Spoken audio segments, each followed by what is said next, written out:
sending out invitations tenders for subcontract works. This can be done before you've set up the bill schedule of works, or during or after. It will be totally time dependent. We'll look at both ways, but first of all, we'll just send out a simple subtrade invitation. So go to your subcontract tenders. First of all, check that you've got your drawings listed and the date, contract start and end date. That's probably hidden under this my image here. Now we can locate our subtrades either by the company name, trade, or where they're located. If we put in part of their name, say SP, into a search, the system will find anything that's a subtrade with those letters, and then we can select the one we want and use that company. Or we could search by trade, so I could put part of the trade in, locate and add, and that will show me all the electrical trades, and then we can select the one we want, or we can select multiple ones. Or if I know the name straight away, I could just type in part of the name, click locate. Because the system only finds the one, it goes straight to form the invitation to tender. So by default, it will put for whose attention it is for the main contact, but that can be changed if you want to change that in this particular instance. Put their email address, Dear Ian, or we can change that to say Dear Richard.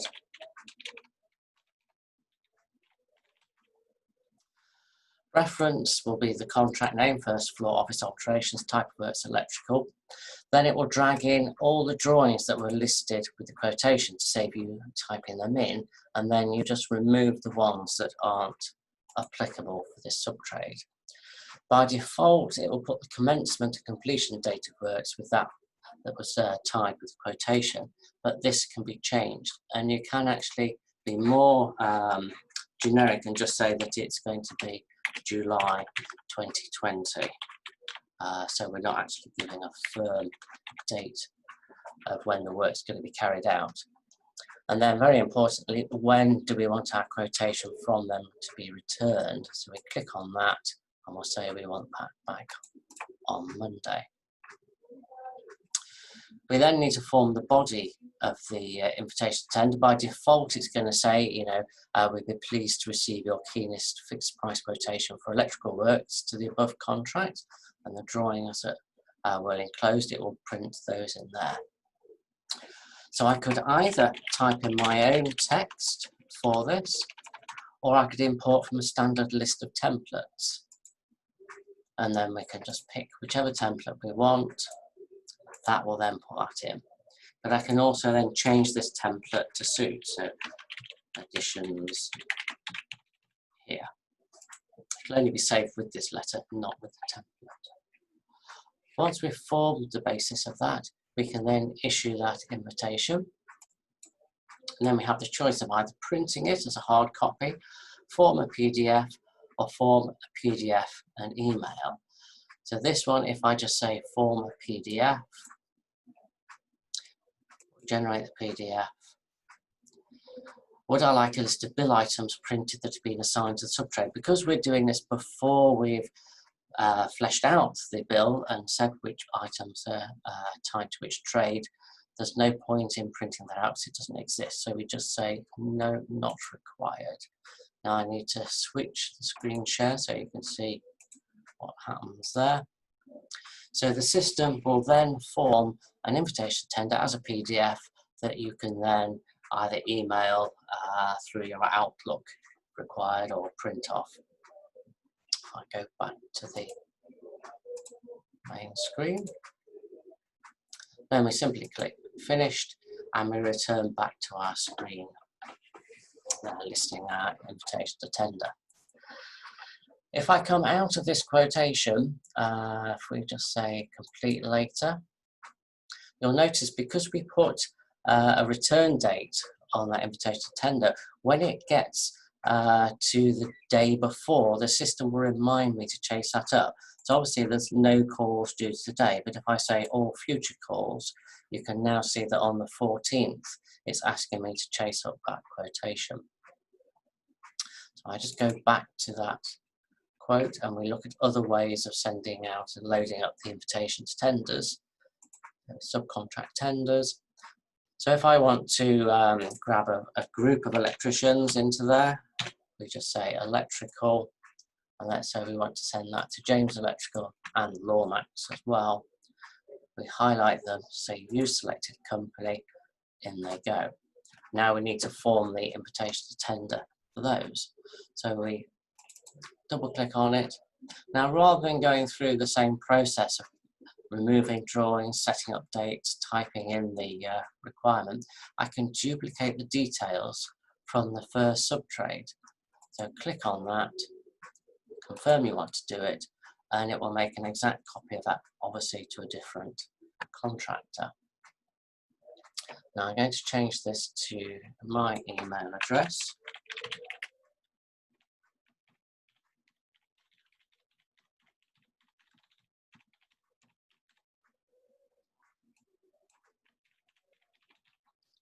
Richard.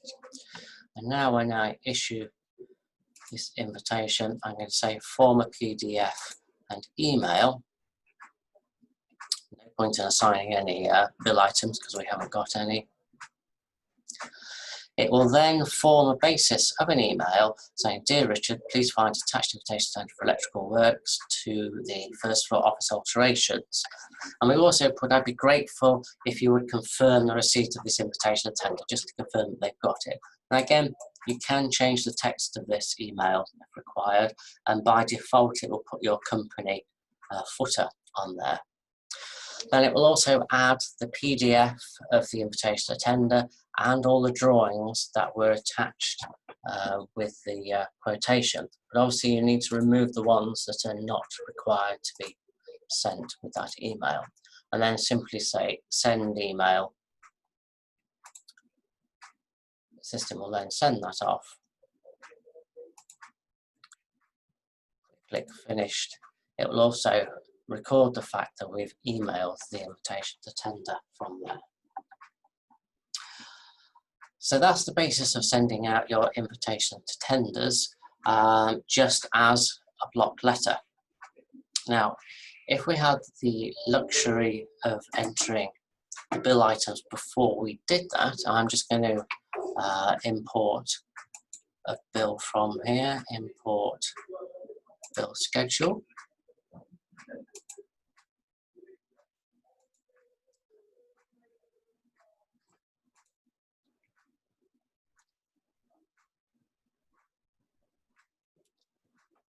So I've just imported a bill from there. There's another training note on how to do that.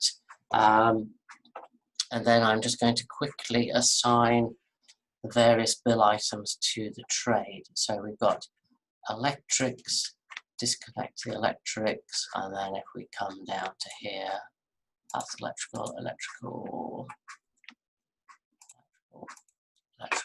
then we're going to assign those to the electrical. To assign subtrades to each item, you can do it individually. So where we've got flooring, I could click on there and say that is associated to flooring. And likewise, that one as well. But I find it a lot easier just to go through the spec, find the flooring, and then go to show or assign the subtrade to that, so you can do them all together. So go through and assign that. Now if you want to see just the electrical or just the flooring in that screen, just go to this pop down menu again, click electrical, and that will just then show you just the electrical items within there. Now at this point, when we've imported the bill, there's no quantities for the various sockets, so you could either leave that to the subcontractor to put in, or you could put it in and tell them how many to quote for. So we're just going to say supply between sockets. Let's say we've got 15 of those, and let's say we've got 9 of those, say 7 phone sockets, and some for lighting. So we put the quantities in there. Now if I go back to my subcontract tenders, and then we do an invitation tender, say to Lawmax Electrical. Double click on that. Again, I don't want to be bothered to having to retype everything, so I'll say duplicate details from subtrade type. Now this time when I issue the invitation to tender, if we format PDF, this time I'm going to say yes, I want to print all the items that are being associated to that subtrade. I'll just need to share that screen so you can see the invitation to tender.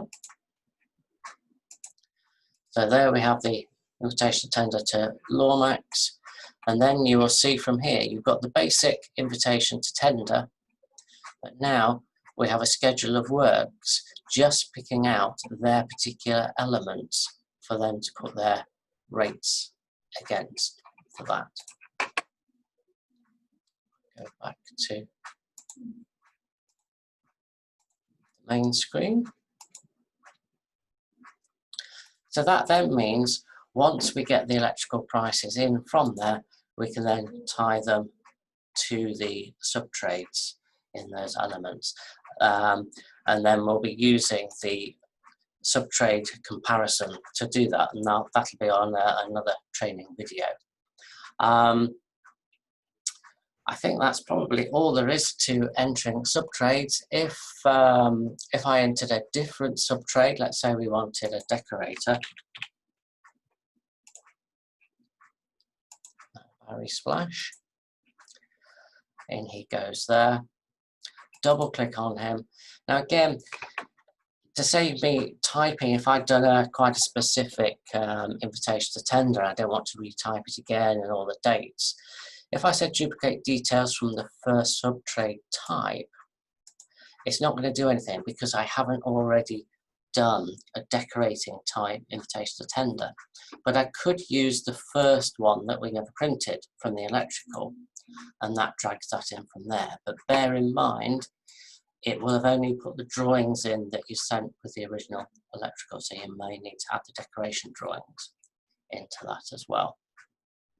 So if we just click finish from that. From this screen, if we double click, we can also get to the full details of the contractor to see more details about them as well. If you've created an invitation to tender that you don't want in there, double click on it and just go to delete invitation. This button might be hidden under the image of myself doing this presentation, but there's a button that says delete invitation. Clicking on that, it wants you to confirm that you want to delete it, and it will then remove it from the list. We can then go back to our summary and then do other things whilst we're waiting for those quotations to come in. The next training video will show you how we can enter the comparison items for the subtrades.